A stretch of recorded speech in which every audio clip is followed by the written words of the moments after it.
Welcome to the Pimp Your Brilliance podcast with Monique Malcolm, a show about leveraging your existing knowledge, unique skills, or passion to build a thriving creative business. I aim to show you what's really possible when you stop letting fear have all the fun and start taking action towards your goals. You can learn more about this show and subscribe for updates by visiting pimpyourbrilliance.com. Thanks for tuning in to this episode of Pimp Your Brilliance. I'm so glad that you're here. This is episode number 85, and you can find show notes at pimpyourbrilliance.com/85. I am back in your ear gates. I don't know how long it's been. I know it's been more than a few weeks. It may even have been 2 months. I don't quite know.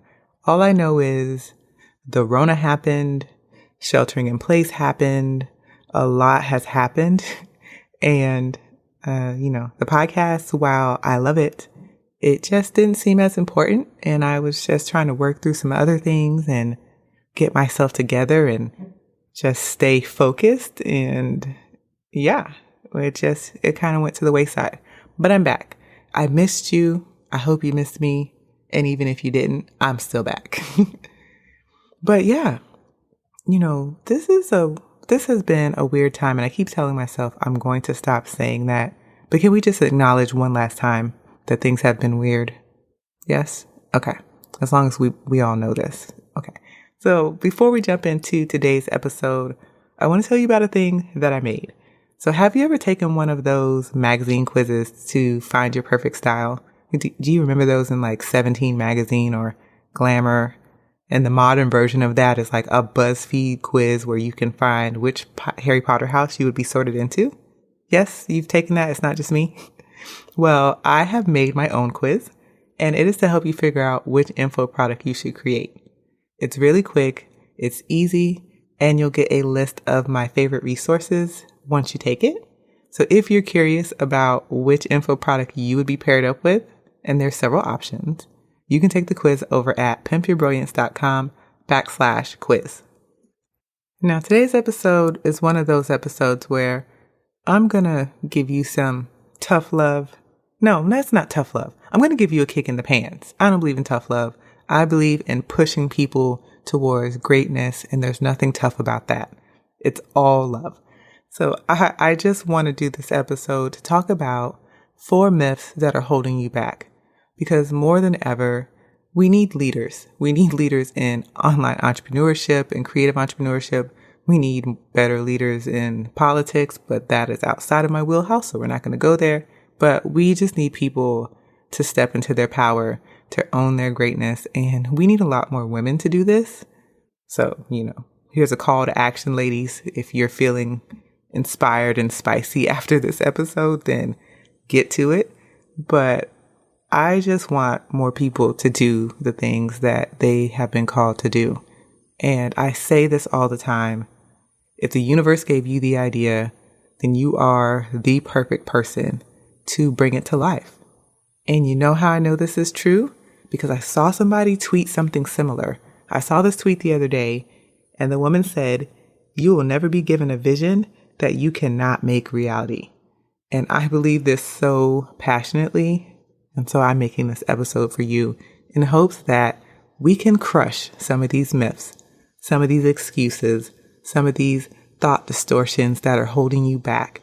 And I can empower you to take the next tiny step on your vision, no matter what it is. Even if it's so grand and so big that you don't even know how to contain yourself, it doesn't even matter. I want you to get started, and I want you to get started right away because I believe in you. And nothing makes me sadder than listening to someone wax poetic about an idea that they have, how excited they are, the things that they have researched, some of the ideas that they want to put in place. And then I see that person months later and I ask them so did you do the thing? And they say no, because they were afraid, or they let one of these myths hold them back, or insert 1,000,001 excuses. What I'm about to share, I feel like are the 4 main excuses that I hear. And this is coming from people that I've coached in a one-on-one coaching capacity, This is from conversations that I've had with women or men or people in general at conferences, things I've talked about with friends. And I just get really, really disappointed because when I hear someone share their idea and I see how excited they are, like I can see their eyes light up as they talk about it, I feel so excited and I can see it. I'm a very visual person. So when you start telling me things, I see the visuals in my mind and I can see it for them. And I'm like, oh yes, like that would be perfect. I could totally see that happening. And then they shrink back from that vision. And it just makes me so incredibly sad because I just don't know how else to tell you that I see it for you and the universe sees it for you. That's why they told the idea to you. And that's why they gave the vision to you. And let me stop delaying. Let's talk about these 4 myths because, we have work to do. I have work to do.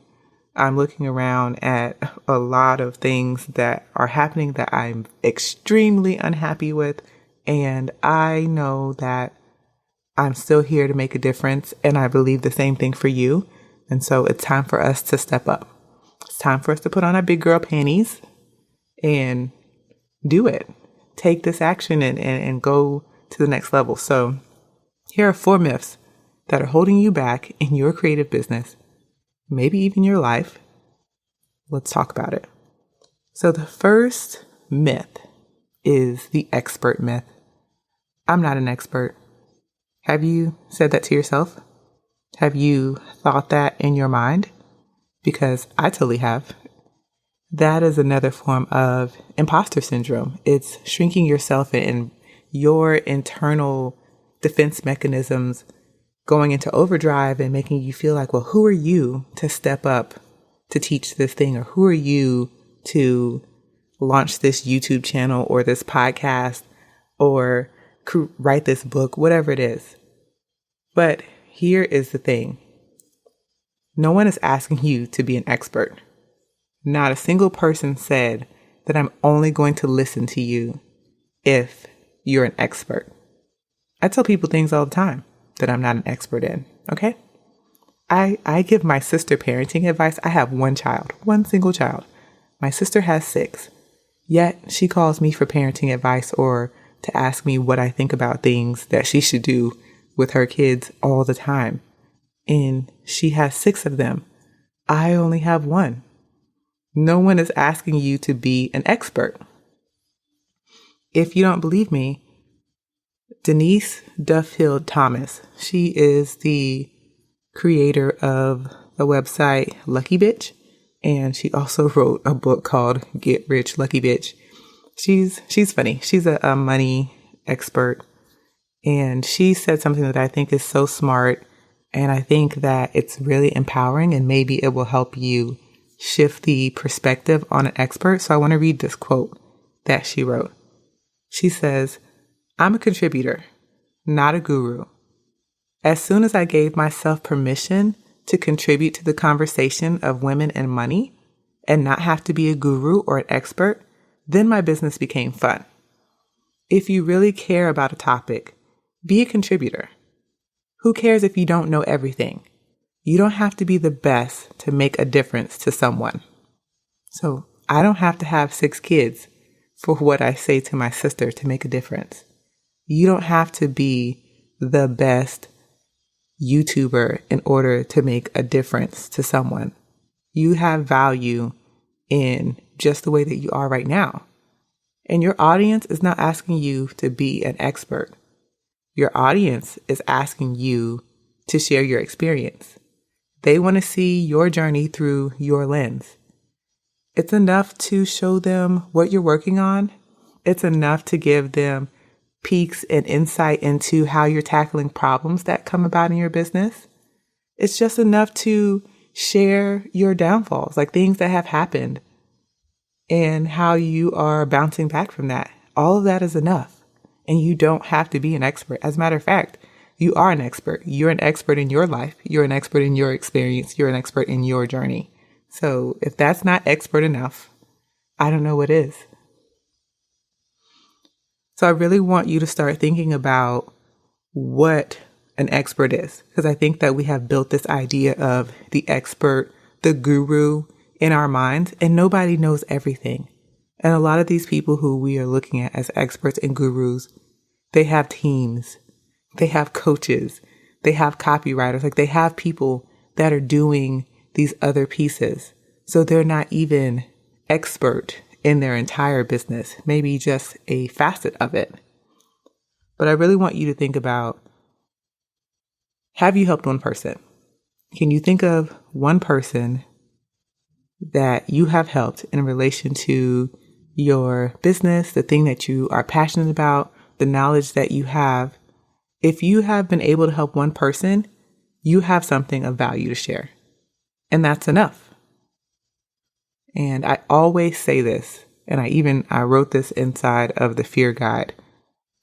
There's someone waiting for you to show up as you are right now. They don't need you to be more expert. They're not looking for you 6 months from now, a year, 3 years, 5 years from now. They are stuck and looking for you right now. And they don't need you to be an expert or a guru to help them get unstuck. And the longer that you take to believe in your power, the longer that you take to show up as you, how you are now, the longer they're going to stay stuck. And when I think about that, that feels really selfish to know that I have the ability right now to help someone and help them get unstuck. And I'm not doing my part. I'm not showing up. And all I have to do is be myself. And all I have to do is share what I already know. So please let the expert thing go. Let that label go. Don't be an expert. Be a contributor. Contribute to the conversation. Share your story. That is enough. So that's number one. Number two, and this one I am guilty of. So I'm not even giving you that much of a judgy look, but I am giving you a judgy look. I need to look into this more. I need to research this more. I need to consume more things about this before I take action. And this is the literal recipe for analysis paralysis. Because how much information is enough? When is enough enough? I always think back to this quote that Felicia Hatcher said. She said this on episode number 14. So if you haven't listened to that episode, go back and listen to it because Felicia is brilliant and she's doing amazing work out of Miami. But she said, too many people educate themselves out of their dreams because they keep researching instead of taking action. Raise your hand if that's you. If it's you, I have my hand slightly raised because I can fall into this trap as well. But it's time to stop researching. It's time to stop consuming content. You need to start taking action and you need to start creating content. We don't need more consumers. We need more people who are out there taking action, who are doing the hard things, who are showing up and doing the work. And it doesn't have to be a thing of you need to have this 100% right to take action. No, you just need to know the next step. You don't need to see the entire staircase right now. It's enough just to pick one thing on your to-do list and implement it. It's one thing to take one strategy that you have been reading about and start implementing it into your business. But continuing to research and thinking that you're going to find this magic bullet, it's not working. And I'm pretty sure if you're being honest with yourself, you realize it's not working. So I want to challenge you. 1, to think of one thing that you can do right now and go do it, implement it, take action on that thing. And then 2, I want you to try something that I've been doing and I feel like it works really well. And that is to try just-in-time learning. So I'm on this kick where I don't want to consume any more information because 1, it's overwhelming to consume all of that information. And then you're sitting here, it's just bubbling around in your mind, causing overwhelm. But instead, I only consume information when I actually need it. So if I'm launching and I want to know more about launches or get some new strategies, at that point, I'll look into launching.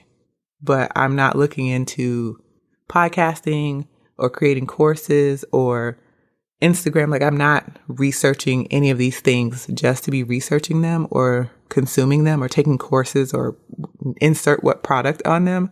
I'm only doing them if that is the information that I need to continue to the next step that I'm working on. So I want to challenge you to try that as well. Stop consuming.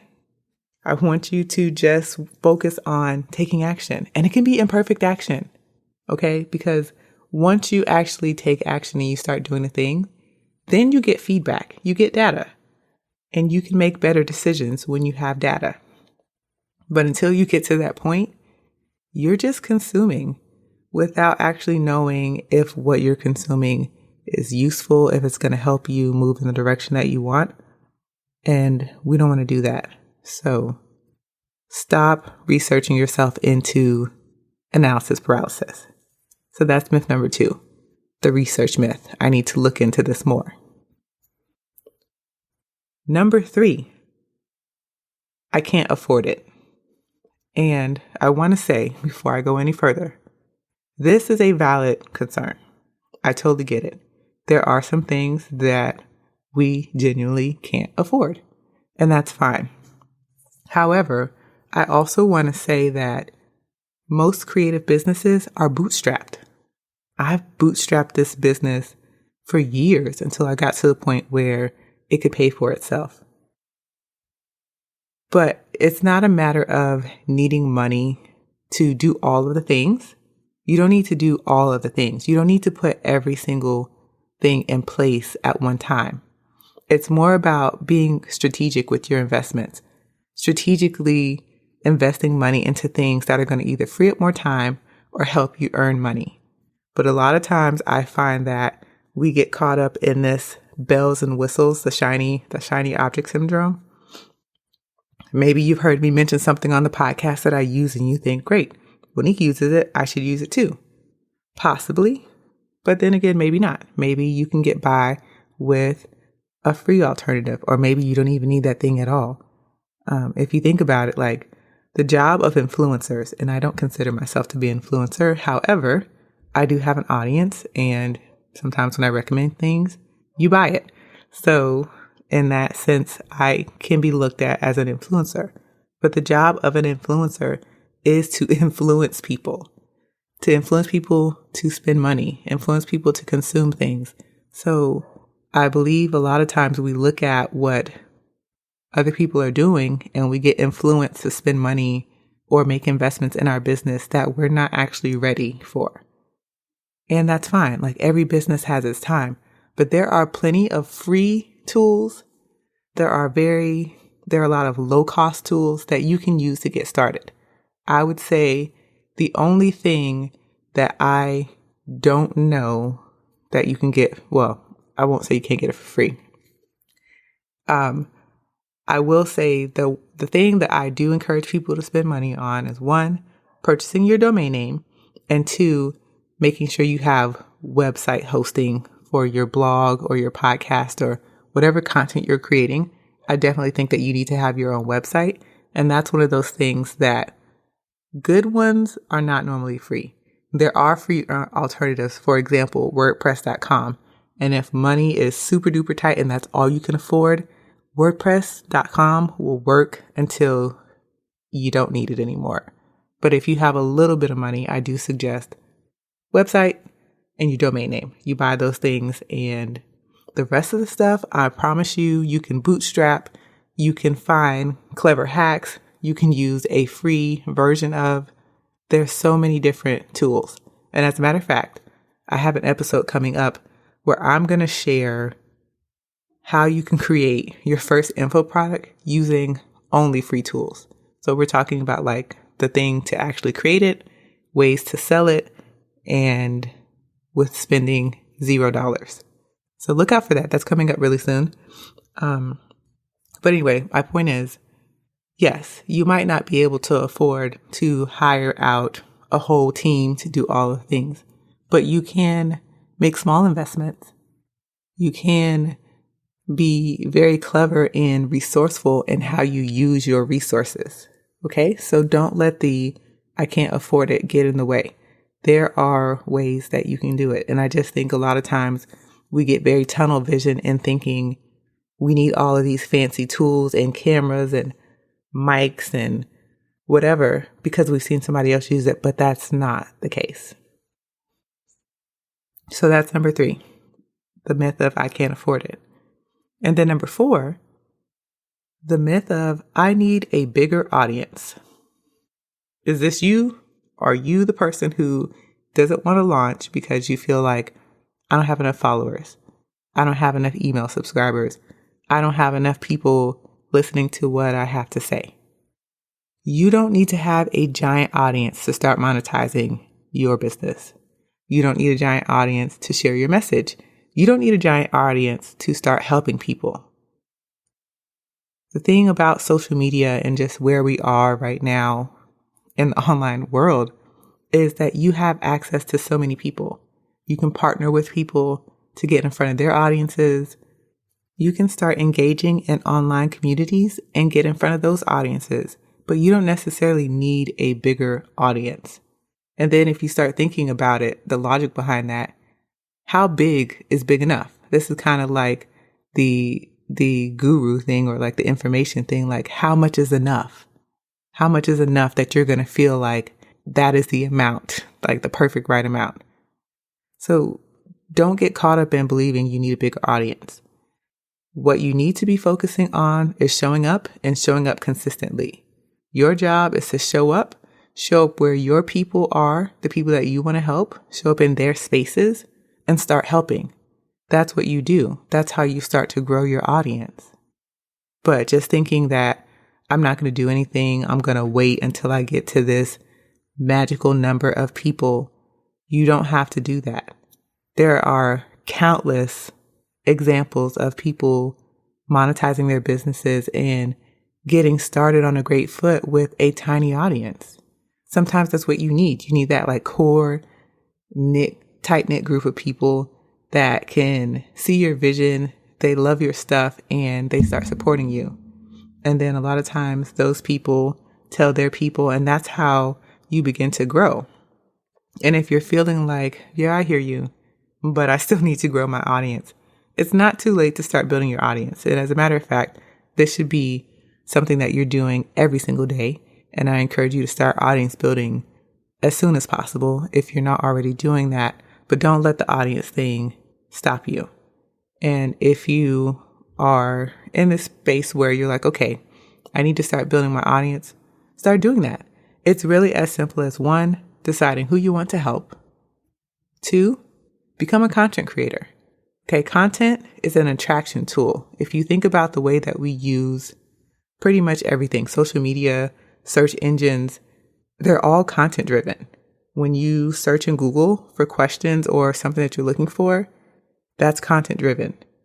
Google is returning you search results based on content that it thinks is most relevant to your search. Same thing with Pinterest. Pretty much the same thing with Instagram. If you think about the Instagram Explore page, that's basically a rehash of content that's similar to the content that you interact with on your account. So everything is content driven. Content is an attraction tool. So become a content creator. 3, hang out in those places that your people are hanging out in and engage with them. Don't be afraid to join the conversation. And the last thing I feel like is the easiest one, be genuinely helpful.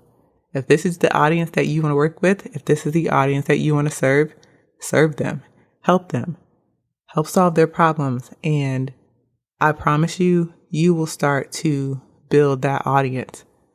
But don't get yourself so bogged down in this, I need a bigger audience before I launch. I need a bigger audience before I monetize. None of those things are true.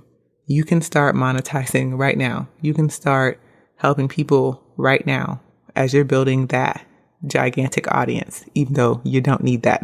You don't need a gigantic audience to be profitable. You can start today. So all of these things that you are believing, these 4 myths, These things are stopping you from taking action. They're like roadblocks. They are blocking you from taking your business to the next step. That could be a next level. That could be a new product. It could be more money. It could be a new idea. It might be a new type of content.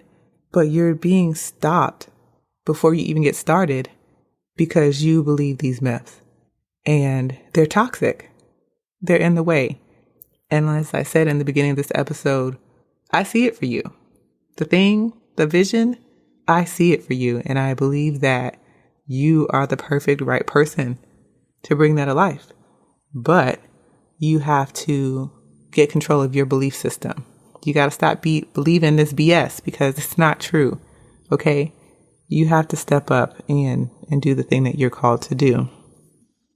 And I'll say this one last thing before I wrap up. And all of these myths, all of these excuses, they are rooted in fear.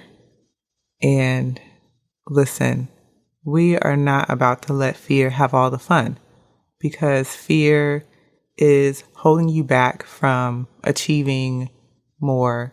It's holding you back from showing your full capabilities and what you're really made of and preventing you from living the life that you know that you want to live, doing the things that you know that you want to do. And that's no bueno, okay? Fear just has a way of stealing joy and making us feel like we're not enough, making us feel inadequate, making us feel like we can't handle hard things. And I know that's not true because you have survived 100% of your worst times so far. And you're going to continue to survive. So let's not let fear steal from us. Let's not let it have all the fun because I still believe that you are capable of so much more. And I want to see you do it. I want to see you do the thing. Okay, whatever it is, I want to see you knock that out the park and just really, really show up for yourself. So to recap really quickly, our 4 toxic myths that are holding us back in our creative business. It's believing we're not expert enough, believing that we need to research or look into this more, believing that we can't afford to make investments in our business, and believing that we can't do anything until we get a bigger audience. And those are totally false. They're not true. So stop believing them. 2 things before we go. 1, don't forget to take the info product quiz. You can find that at pimpyourbrilliance.com/quiz. 2, I would love for you to leave a review for the show. If you are listening on iPhone or in some type of Apple player, open that up and leave a review. Some of these other podcast apps, there's so many, I'm not going to name them all.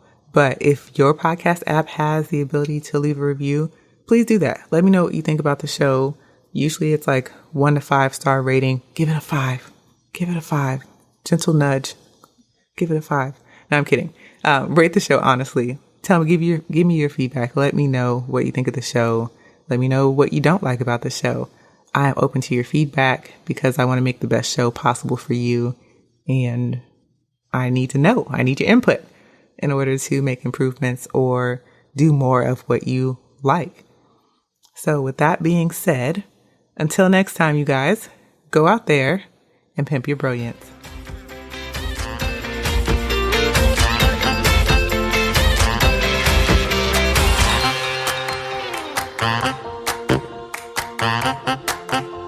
Bye.